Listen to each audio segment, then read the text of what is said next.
Hey guys, it's been a minute, right?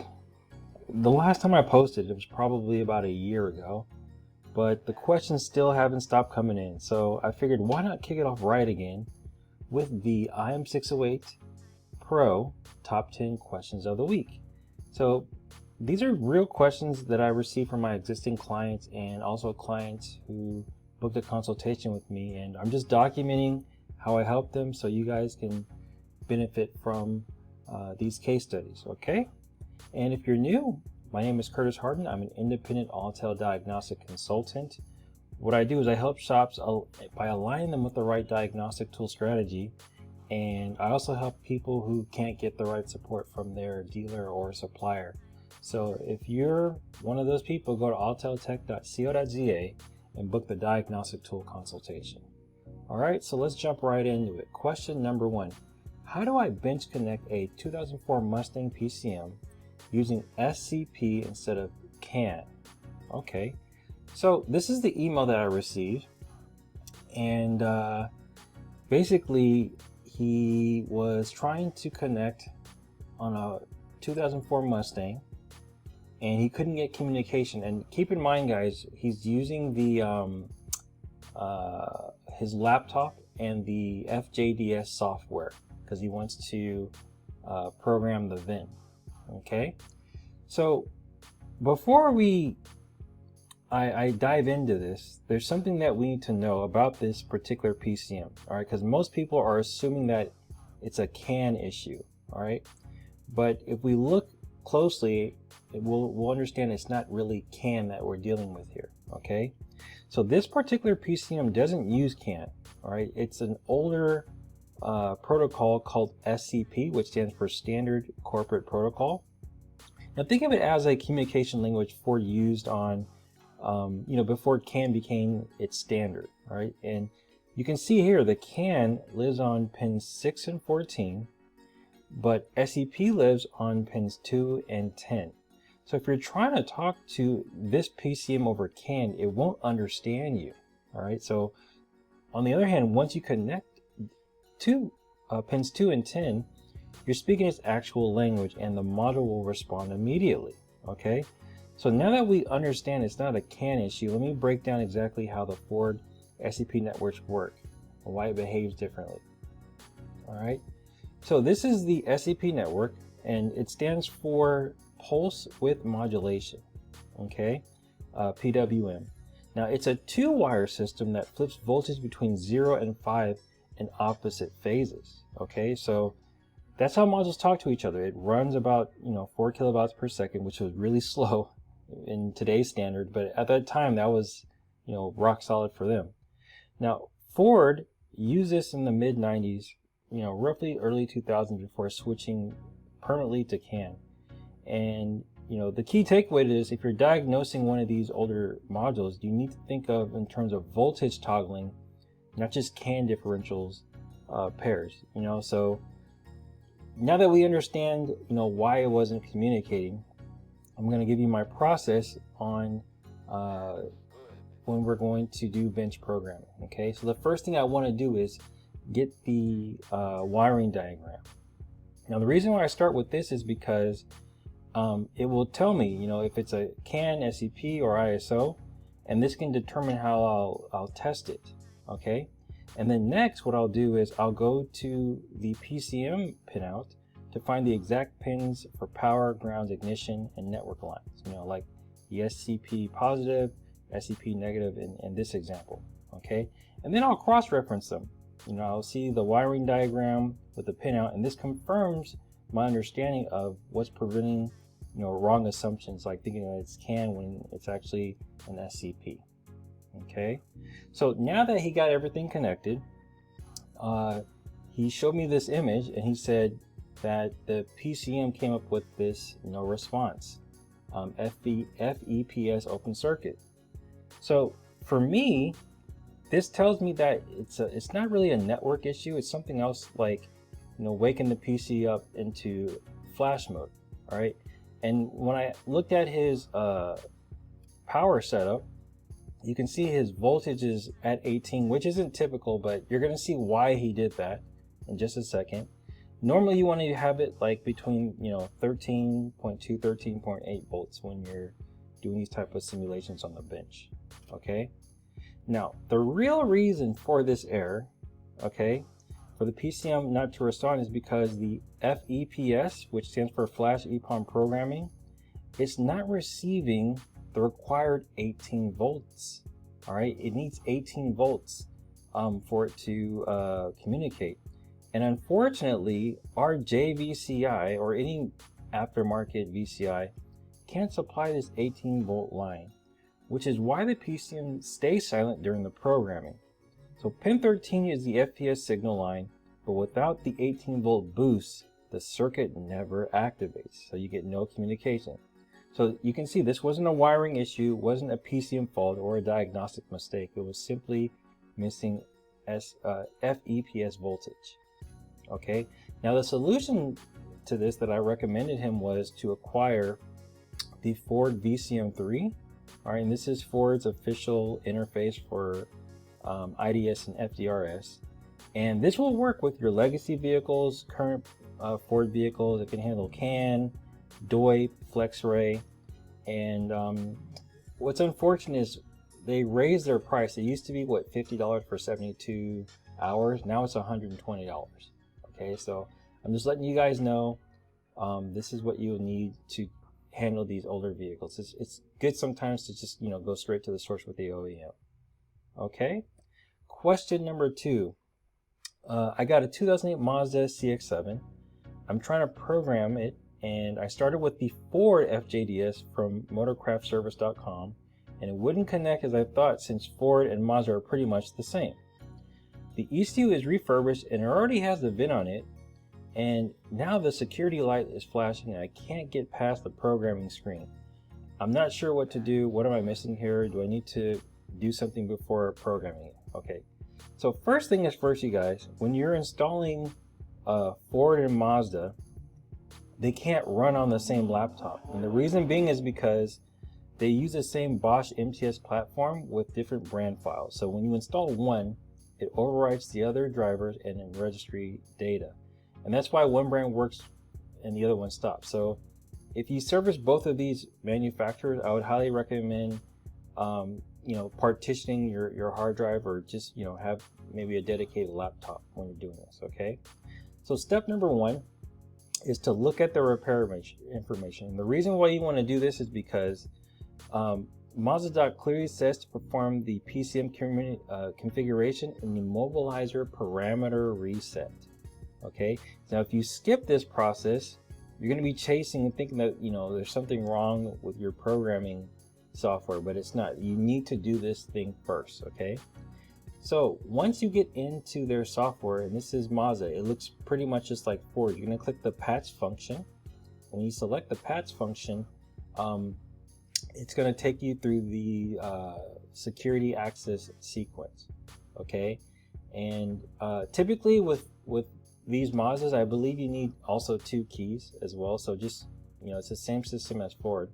And then we go to the next one. This step is going to pull the outcode from the BCM and RKE module, and then exchanges it for an encode. So without this handshake, the tool can't perform the parameter reset or key programming. Okay, so you can see here the screen is displaying the VIN, the part number, and the outcodes of each module. And these must be entered into the OEM portal or through an encode calculator to generate a valid code. And remember, each session produces a unique code. So if you turn off the ignition, it's not going to work. You have to get another set of codes. It changes. All right, so just keep that in mind. Okay, now we're going to use the encode calculator. This is one I haven't used it myself. My client had a different one, but this is a third-party one.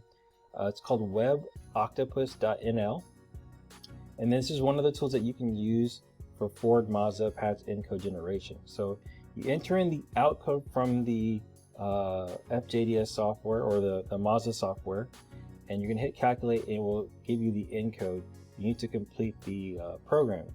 Okay, so once you got the encode, you're going to type it in exactly shown here, and each code is tied to each module. So the PCM and RKE each have their own code.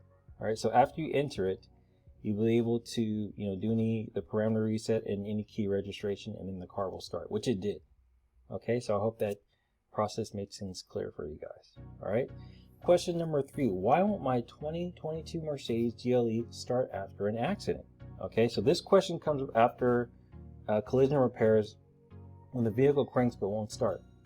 So when a Mercedes detects a crash, there's multiple safety triggers in a sequence. First, you got the airbags that will be deployed, your seatbelt pretensioners, they'll fire off, and the pyro fuse disconnects from the main battery feed to prevent electrical fires. Okay, and the ECU simultaneously logs crash data and activates a crash lock, disabling fuel and starter circuits until the event is cleared with your diagnostic tool. Okay, now the reason why this lock exists is because it prevents driving with non-functional safety systems. Okay, and it forces proper repair procedures and makes sure all the pyrotechnic devices are replaced before power is restored. So it ensures the pyrotechnic devices are replaced, and then you have to do this part, which I'm going to show you why, because what happens is when the car gets into an accident, the pyro fuse assembly will detonate, all right, during the crash to sever the battery power.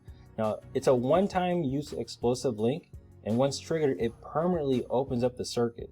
All right, so once it fires, you have to replace it. There's no reset or reuse. Okay, so the first step is to replace this pyro fuse with a new unit. The second step is to replace any deployed airbags or pretensioners. And then after you do the mechanical work, you're still not done, because the ECU has the crash data that's locked in the memory, and this is your last step. So you're going to get your IM608, okay, and then you're going to go to Autoscan, ECM, Special Functions, Teach and Process Enabling of Start Engine After Crash Event, and this command will clear the crash lock, and the ECM restores the fuel and starter operations once all safety systems pass inspection. Okay, all right, so you understand why it works and how to fix it now. All right, question number 4. I've got a 2023 Nissan Pathfinder, all keys lost. I've got the IM608 Pro and the G-Box 3. I've never done one of these before. Can you walk me through the exact process? All right, so the first thing we need to do is we need to locate and remove the HFM module, which is located behind the glove box on the passenger side, just above the cabin air filter housing, and you might need to drop the glove box to access it before removal. Okay, and the reason why we have to remove the hands-free module is because the pin and immobilizer data for this vehicle is stored on its circuit board. All right, now by connecting directly to the circuit board, we can read the EEPROM and flash, which that dump file will provide the pin and key data the IM6 will later on need for pin verification and key learning. Okay, so remember, on these newer Nissans, you can't get this through the OBD. You're gonna have to do it on the bench. Okay, and the other accessory we're gonna need is the APB131 adapter. Now this will link the HFM board to the XP400 programmer, allowing the IM608 to read the EEPROM flash and extract the pin and key data. Okay, so this is the overall framework. Now the goal is to first pull the pin directly from the HFM module. So step 1, connect the APB131 to the XP400 and the HFM board. Make sure all connections are solid before reading. Step 2, use the IM608 to read the EEPROM dump and extract the pin, and then you're going to save it. All right.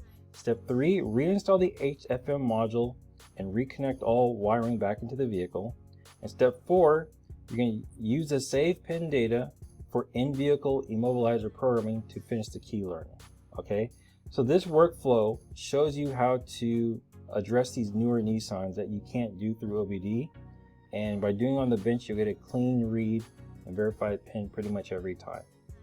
All right, Next question, number 5. I got a 2013 Tahoe that keeps throwing a P2534. I've already replaced the PCM 3 times, actually the TCM 3 times, and the last TCM came straight from the dealer. It gives me the same error code each time I start the truck.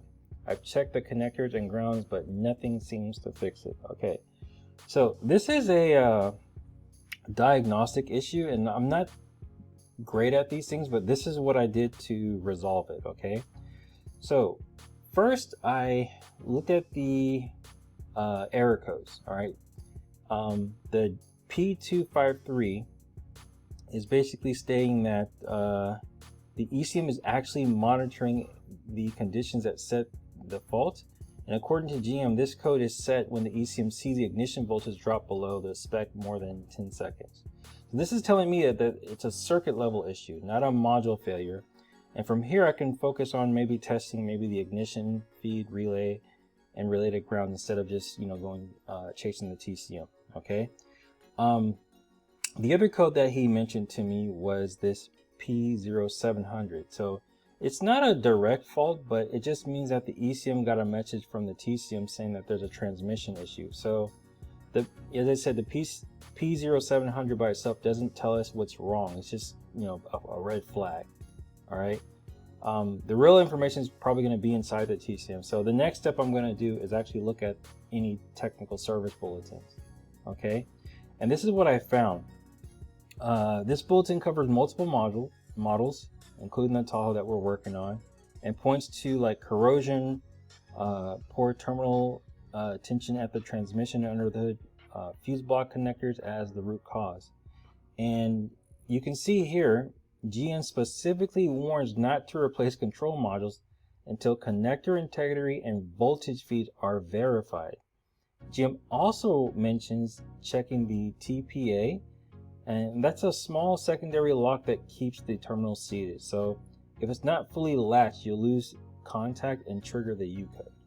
Okay, and when you look at the illustration that they gave us from the TSB, what shows is checking the 16-way ignition connector. All right, so they're looking for any backed out or loose terminals.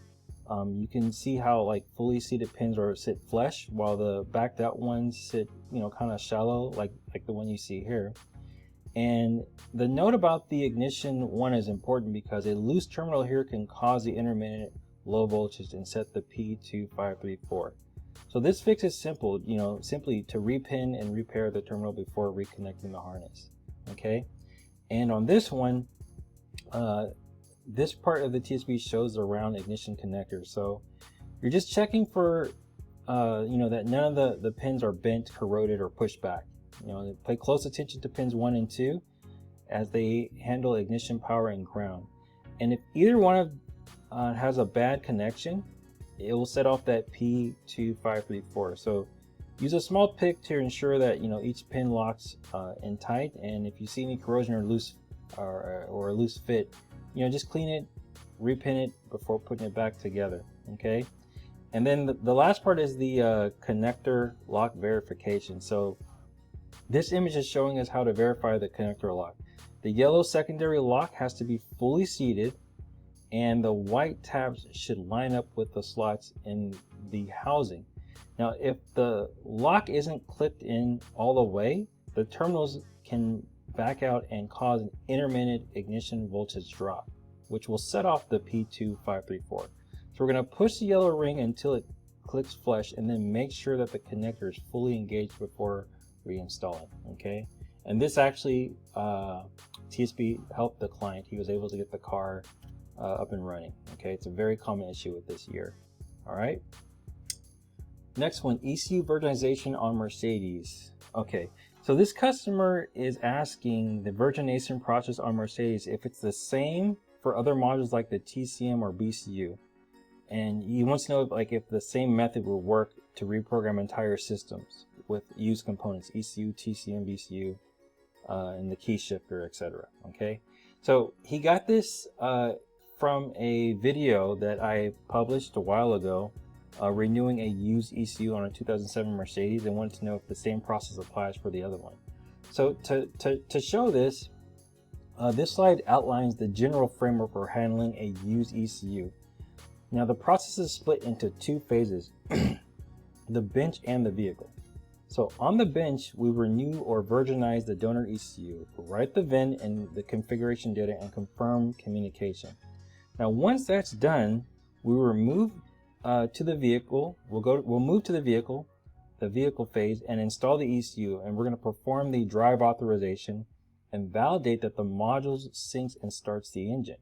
All right, so this will give us a baseline before comparing it, to the TCU process on the next slide. Okay, now the TCU process, it kind of mirrors the ECU flow on the bench phase and on the vehicle phase, but there's one major difference.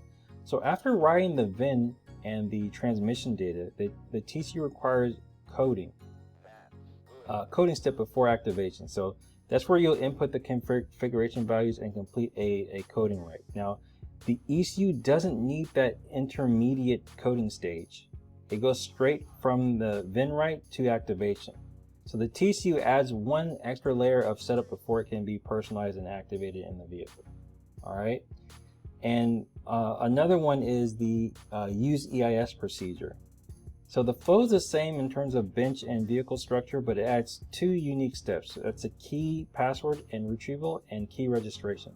So on the bench, we're going to read and save the original EIS data, retrieve the key password, erase the donor, and write the original data and activate the EIS. Then in the vehicle phase, we're going to register the key, and that's the main difference from the ECU or TCU process. So those don't involve password extraction or key pairing. Each module has a type of its own security layer, and the EIS is, the one that's tied directly to the key authorization. Okay, so you can see that there's some similarities, but there's also different variants. All right, it's not exactly the same for each and every module. Okay, I get this one a lot. Which transponder type to choose, ID48 or ID46? So the client was working on a Volkswagen All Keys Lost and asked how to know which transponder type to choose, ID48 or ID46. He said, I just got my IM608 last week and I'm still learning. And I went to the expert selection and saw these two options, 48 key or 46 key. How do you know which one to pick? Okay, so this is the picture.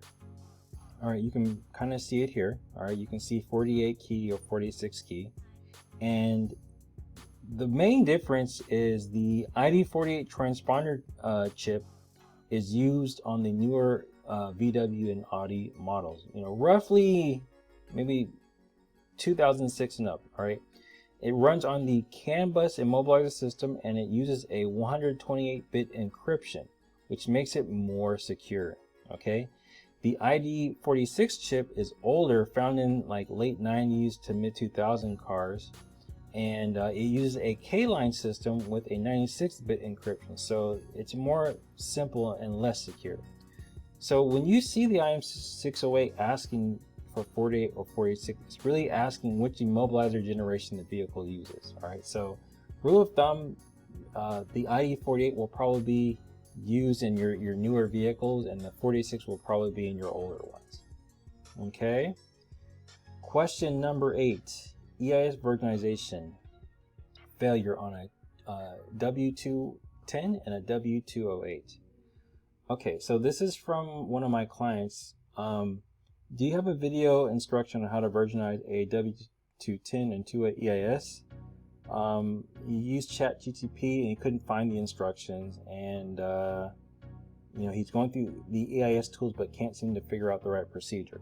Okay, so what I did was I sent him the exact steps to clear things up from the online resources. Okay, and after sending him the instructions, I referred to him to another video that will walk him through a visual confirmation of each step.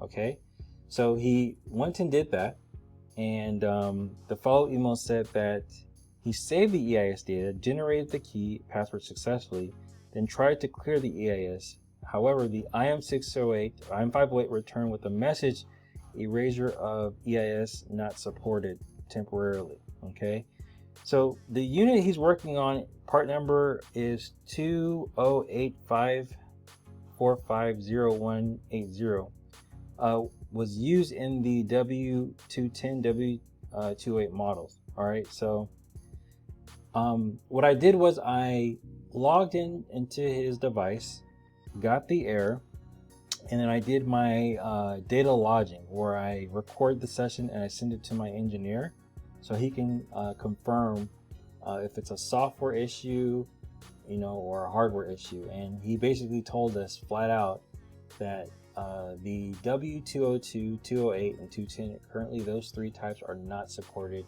with the EIS erase function. Okay, so if you work on these ones, you're gonna have to find another tool to do this. Okay. Question number 9, recovering immo data after a cluster failure during all keys loss. All right, so I was performing an all keys loss on a 2012 Volkswagen Jetta using the IM608 Pro. Everything started normally. I identified the car via OBD, back the ABS coding, then removed the cluster and read the 24C64 EEPROM in circuit with the XP400.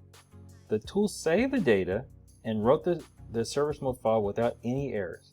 But after reinstalling the cluster, I tried to read the immo data via OBD. The IM608 froze on executing, and I waited, disconnected, and afterwards the cluster wouldn't power up anymore. Is there any way, you know, you can do something? All right, so this is what happened. This happens a lot, okay? The first 3 processes is on the bench, the ABS coding, or on the vehicle, ABS coding. All right, and then once you get the ABS coding, then you're gonna go to the bench on step 2. Step 3, you're gonna write the EEPROM on the bench, and then step 4 is where the error happened. So what happened was when he went to write via OBD, this likely is when the cluster got damaged, because maybe it was in some service mode or something like that. Okay, and the data probably got corrupt and then killed communication, and the cluster wasn't working.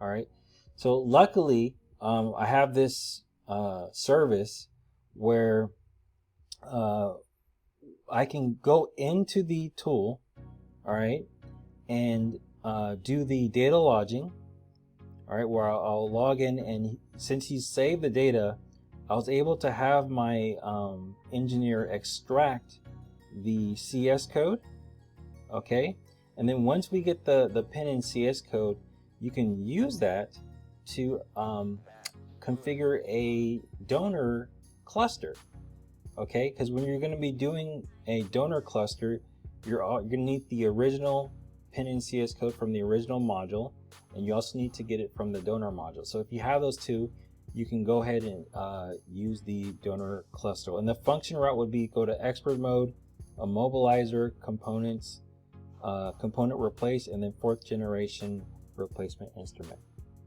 Okay, so yeah, he was able to get that done. All right, so question number 10, IM608 limitations.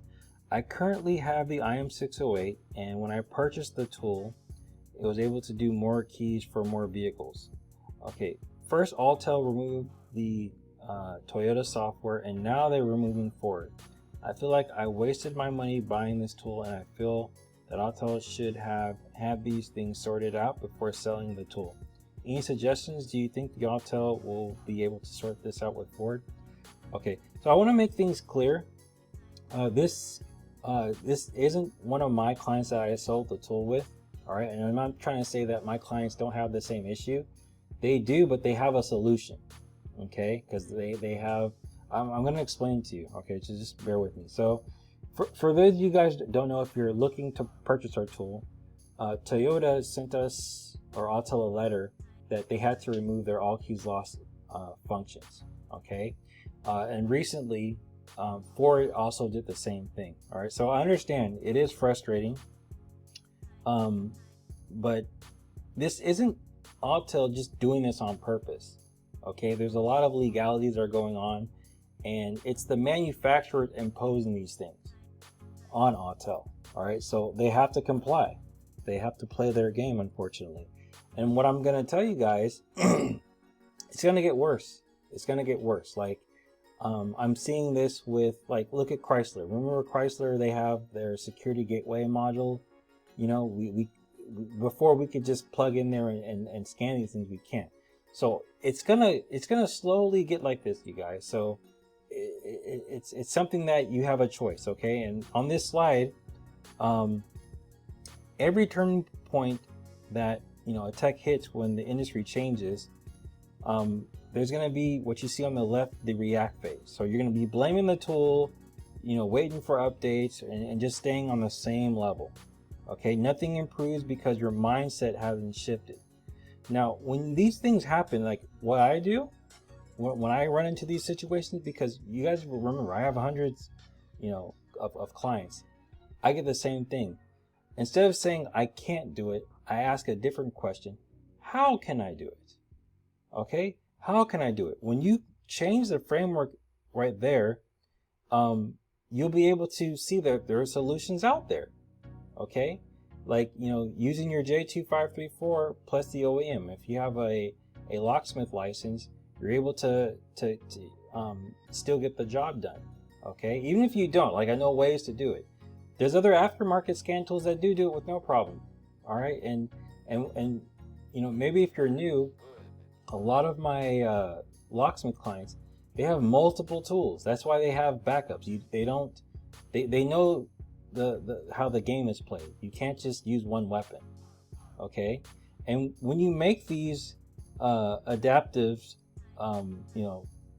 shifts, okay, it's going to be worth it in the long term, because, you know, you're not going to be stuck in the same success rate. You're gonna be able to go over that hump. And what I've noticed is a lot of locksmiths, they do things alone. Okay, and when you do things alone, when the industry changes, you're gonna get hit with a trial and error before you figure it out, and the learning curve is a lot longer before you can get the result. Okay, now if you take the guided path, all right, well, chances are, you know, I've had the solutions, and then it's going to speed up. You don't have to run into so many roadblocks. Okay, so if this is you, if you know, let's say you're getting into the industry, I would highly recommend booking a consultation with me. And in this way, I can get you on the right track and show you, when these industry shifts changes, how to use your existing resources to make sure you're not getting left behind. Okay, so with that, guys, I hope you enjoyed the presentation, and let me know your thoughts with that. See you in the next one. Take care. Bye-bye.